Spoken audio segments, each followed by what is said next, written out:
बदलाविषयी माहिती। आधारला pan link न केल्यास IT कलम 139 AA अंतर्गत ते निष्क्रिय समजलं जाईल।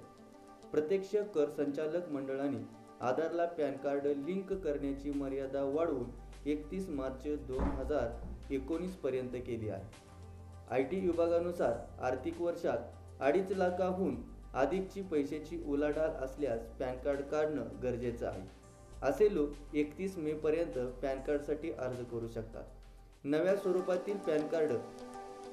नव्या पॅन कार्डवर अर्जदाराचं नाव, त्याच्या आई वडिलांचं नाव, त्याची जन्मतारीख आणि पॅन कार्ड नंबर शिवाय QR कोड ही असणार आहे।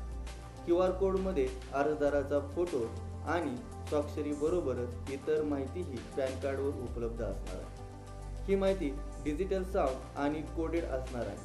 तसेच पॅन कार्ड स्कॅनिंग करून ही माहिती उपलब्ध करून घेता येणार आहे। नव्या पॅन कार्डवर फोटो, स्वाक्षरी, होलोग्राम आणि QR कोडची जागा बदलण्यात आलेली आहे।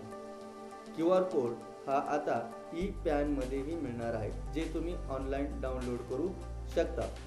QR कोड कसा स्कॅन करावा? QR कोड विशेष मोबाईल ॲपच्या माध्यमातून स्कॅन करता येतो। तसेच Google प्ले स्टोअरवरही ते मोबाईल ॲप उपलब्ध आहे। यामध्ये आपल्याला अनेक प्रकारचे ॲप उपलब्ध प्ले स्टोअरवरती आहेत। Keyword enhance pan QR code reader, परंतु QR कोड स्कॅन करण्यासाठी 12 मेगापिक्सल किंवा त्याहून अधिक चांगल्या क्लिअरिटीचा कॅमेऱ्याची गरज आहे। जुनं पॅन कार्ड ही राहणार सक्रिय। या नवीन झालेल्या बदलामुळे जुने पॅन कार्ड देखील चालू राहतील। नव्या डिझाईनमध्ये पॅन कार्ड आल्यानंतर 7 जुलै 2018 पूर्वी जारी करण्यात आलेले पॅन कार्ड ही कार्यरत राहणार आहे। कुठे उपलब्ध आहे माहिती आपल्याला?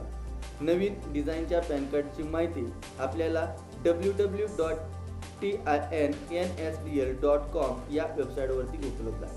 या वेबसाईटवर तुम्ही गेल्यास पॉपअप ॲक्सेस केल्यानंतर नव्या डिझाईनच्या पॅन कार्डची सर्व माहिती मिळणार आहे